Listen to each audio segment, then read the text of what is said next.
لہن مرغا را اگر واقف شوی، اگر چڑیوں کی آواز مشق کر لو، لہن مرغا را اگر واقف شوی، مرغوں کی آواز، چڑیوں کی آواز آپ نے سیکھی، لیکن باضمیر مرغ کا عارف شوی، مرغ کے ضمیر و باطن کی معرفت آپ کو کیسے ہو سکتی ہے؟ اس لیے دوستو، اللہ والوں کے دل میں کیا ہے اس کا آپ اندازہ نہیں کر سکتے جب تک ویسا دل نہ عطا ہو جائے. سمجھا؟ دل میں اور زبان میں بڑے فاصلے ہوتے ہیں. ضروری نہیں کہ جو زبان پر ہے ویسا ہی اس کا دل بھی ہو. تو اصل تو اس دل بڑھیا ہونا چاہیے. جب دل بڑھیا ہوگا تو زبان خود بخود بڑھیا ہو جاتی ہے. اسی لیے قلب کی اصلاح کی ضرورت ہے. تو میں عرض کر رہا تھا کہ حاجی صاحب یہ بزرگوں کی ارشادات سناتا رہتا ہوں. اس کی برکت سے انشاءاللہ تعالی آپ کو ہمارے بزرگوں کی ارشادات سے انشاءاللہ نفع عظیم پہنچے گا، آپ کو، مجھ کو بھی اور آپ کو بھی. حاجی امداد اللہ صاحب رحمۃ اللہ علیہ کی ایک بات سنا رہا ہوں.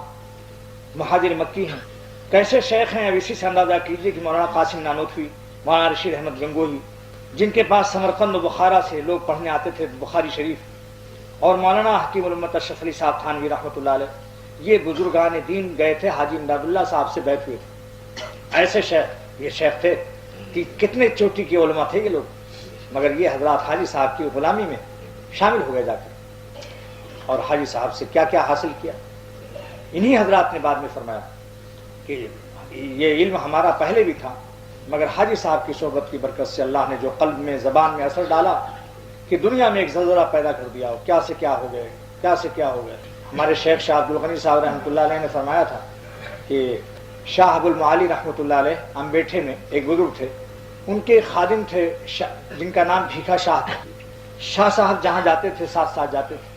جہاں دعوت ہوتی تھی تو میزبان سے کہتے تھے کہ شیخ کی دعوت شاہ ابو المعالی کی تو آپ نے کر دیا، مگر ہمارے شیخ کے بچے بھوکے اور فاقے سے سوئیں گے، لہٰذا آپ تھوڑا سا زیادہ کچھ کر دیجئے تو میں پہنچا دوں گا، کیونکہ مجھ کو معلوم ہے کہ شیخ کے یہاں کھانے کا انتظام نہیں ہے. 11 بجے اپنے شیخ کو سلا کر بچوں کے لیے کھانا 10 میل لے کے پہنچا کر اور پھر 3 بجے آ کے واپس آ گئے، اور تہجد کے وقت میں حاضر اور وضو کرا کے شیخ کو پتہ بھی نہیں.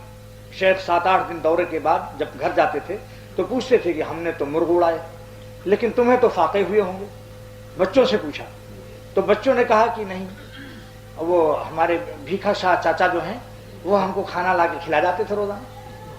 شیخ سمجھ گئے کیا دعا نکلی ہوگی اس کے لیے. دوستو دعا تو لی جاتی ہے، کرائی جاتی ہے، مگر کرائی جانے میں دعا کر دیجئے، دعا کر دیجئے، اس میں بھی سنت ادا ہو جاتی ہے. مگر اصل دعا اس وقت ملتی ہے جب کچھ ایسے کارنامے، ایسے خدمات ہوتے ہیں کہ خود بخود دل و جان اور بال بال سے دعا نکل جاتی ہے. اس کا نام دعا لی جانا کہتے ہیں، دعا لی جاتی.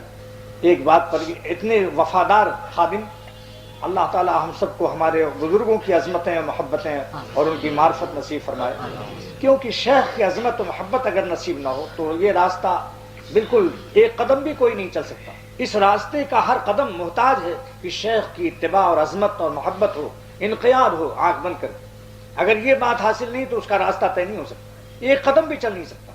اس لیے سب سے زیادہ اختر آپ حضرات سے دعا کی گزارش کرتا ہے کہ میرے شیخ مولانا شاہ ابرار الحق صاحب دامت برکاتہم کی اللہ تعالیٰ سارے اولیاء کرام کی محبتوں سے زیادہ عظمت و محبت مجھے نصیب فرما دوں. کیونکہ اپنے شیخ کو افضل سمجھنا تو جائز نہیں ہے، کیونکہ افضل ہونا تو قیامت کے دن معلوم ہوگا، لیکن نافع اور انفع سمجھنا واجب ہے کہ وہ میرے حق میں سب سے زیادہ مفید ہوا. تو اللہ تعالیٰ ان کی محبت و عظمت اور ان کی توقیر اور ان کا اکرام اور اپنی رائے کو فنا کرنے کا مقام اختر کو اللہ عطا فرمائے. آپ لوگ کہیے آمین. اتنے باوفا خادم، ایک بات پر، کوئی بات پر شیخ ناراض ہو گیا. شیخ معالج کی حیثیت رکھتا ہے، اب حکیم ہے، آپ کو منع کر دیا کہ دیکھو بھائی تمہارے خون میں پھنسیاں نکل رہی، خارش ہے تو مصفی خون دوا پیو، لیکن دیکھو میٹھی چیز مت کھانا، گڑ مت کھانا، بڑا گوشت مت کھانا. اب اس کو پتہ چل گیا کہ آپ نے بڑا گوشت کھایا، غصہ آئے گا نہیں آئے گا؟ وہ اگر ڈانٹتا ہے کہ کیوں بڑا گوشت کھایا تم نے، تمہارا خون تو خراب ہے، پھنسی دانے نکل رہے ہیں، خارش ہے، پھر زیادہ مرض بڑھ جائے گا، تم نے کیوں، ہم نہیں تم کو تمہارا علاج کریں گے. ڈانٹ رہا ہے، الو نالائق سب کچھ کہہ رہا ہے. اور اگر دوستو وہ سچا طالب ہے، مرض کا احساس ہے تو، اور جانتا ہے کہ ماہر ہے اس علاج کا، اس کے سوا کوئی ماہر بھی نہیں، تو کیا کرے گا؟ بولو، برداشت کرے گا نہیں؟ برداشت کرے گا اور کہے گا، روئے گا کہ واقعی میری محبت ہے، اس حکیم کو مجھ سے محبت ہے جب تو میری پرہیزی سے ڈانٹ رہا ہے. ورنہ اگر اپنا پیسہ سیدھا کرنا ہوتا تو کہتا لو پیسہ لاؤ، جاؤ دوا لو، مرو چاہے جہاں جاؤ، میری بوتل خریدو صافی کی، اس کے بعد ساری ہمدردی یہی ہے کہ مجھے پیسہ دو، ہمدرد کافی ہے آپ کے لیے، ہمدرد کی ہمدردی، جاؤ مرو. کون اتنی ہمدردی کرتا ہے مریض کے پیچھے پیچھے پھرے کہ بھائی تم نے کیوں یہ پرہیزی کر لی؟ تو اللہ والوں کو بھی کبھی ناراضگی ہوتی ہے کہ ذکر نہیں کرتا، وظیفہ چھوڑ دیا، سستی کرتا ہے، خط نہیں بھیجتا. تو شاہ بھیکا شاہ سے ناراض ہو گئے حضرت شاہ ابو المعالی رحمۃ اللہ علیہ. بس فرمایا کہ اب تم کو شیخ خانقاہ میں آنے کی اجازت نہیں ہے. آنے کی اجازت نہیں ہے تو بس وہیں. اور آدمی ناقص آدمی تو بھاگ جاتا ہے اس وقت، جو ناقص ہوتا ہے وہ تو بھاگ جاتا ہے، کہتا ہے بس السلام علیکم، میں ایسی جگہ رہتا ہی نہیں. اتنے ناز و نخرے ہوتے ہیں ان کے، توبہ توبہ، ہم تو اللہ والا سمجھتے تھے، ان کے تو بڑے ناز و نخرے. یہ تو فرعون والے ہوتے ہیں، یہ تو نمرود سے بھی بڑھ گئے. نہ جانے کیا کیا شیطان ان کے دل میں ڈالتا ہوگا کہ بھائی جاؤ بس ہم اپنا ایسے ہی رہیں گے. لیکن اللہ والے جو طالب ہوتے ہیں، جن کو واقعی طلب ہوتی ہے، جن کو سچی پیاس ہوتی ہے، وہ تو سمجھتے ہیں کہ جان دینے پر بھی یہ سودا سستا ہے. متائے جانے جانا جان دینے پر بھی سستی ہے. اللہ اگر مل جائے تو جان دے کر بھی ملے تو سستا ہے. شاہ عبد الغنی صاحب رحمۃ اللہ علیہ، میرے شیخ اول نے فرمایا کہ ایک شخص جا رہے تھے، اللہ کے ولی تھے، مگر پیاس میں، اللہ کی شدت پیاس سے روتے ہوئے جنگل میں جا رہے تھے، روتے ہوئے آسمان سے گفتگو کرتے ہوئے کہ یا اللہ آپ کا کیا، کیسے آپ ملتے ہیں، کیا دینا پڑتا ہے، کیا سودا ہوتا ہے آپ کے ساتھ، آپ کے عاشقوں کو کیا لٹانا پڑتا ہے کہ آپ مل جاتے ہیں. اللہ میاں سے پوچھ رہے ہیں جنگل میں.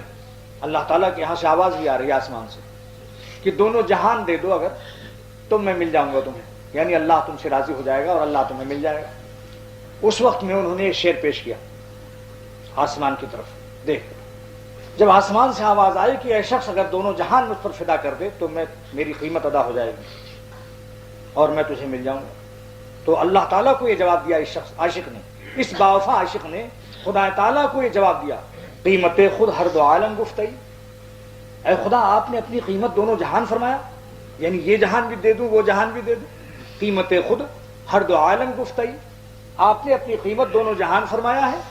نرخ بالا کن کی ارزانی ہنوز، ابھی آپ دام اور بڑھائیے اپنا، ابھی تو آپ مجھے سستے معلوم ہوتے ہیں. نرخ بالا کن کی ارزانی ہنوز، آپ اپنا بھاؤ تیز کیجئے، مجھے تو آپ دونوں جہان مل دینے پر بھی اگر آپ مل جائیں تو آپ کا سودا بالکل سستا ہے.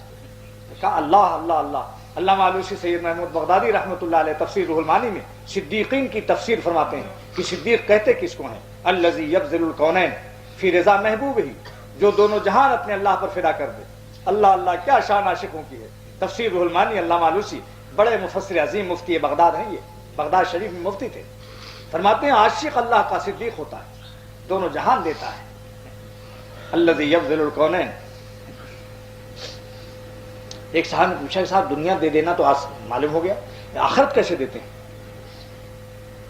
دنیا دینے تو ہے سب لٹا دیا، جیسے سلطان ابراہیم ابن ادہم رحمۃ اللہ علیہ نے سلطنت ورق دے دی، لیکن آخرت کیسے دی جاتی ہے؟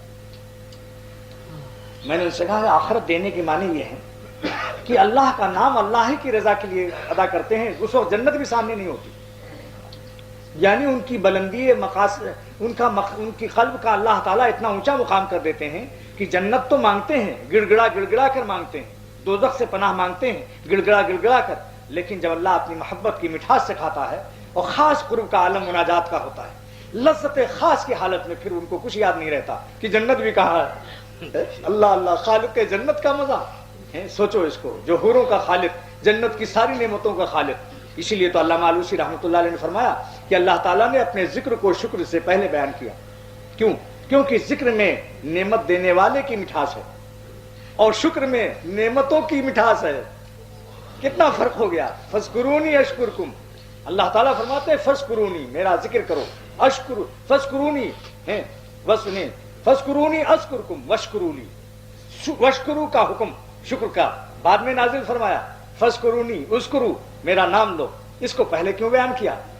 علامہ سید محمود بغدادی نے تفسیر روح المعانی میں فرمایا کہ چونکہ ذکر کو اللہ نے اس لیے مقدم بیان کیا اس آیت میں کہ ذکر میں نعمت دینے والے کی مٹھاس ہوتی ہے اور شکر میں نعمتوں کی مٹھاس ہوتی ہے. کہاں نعمت دینے والا، نعمت چہ نسبت خاک را بعالم پاک، یہ اس لیے فرمایا.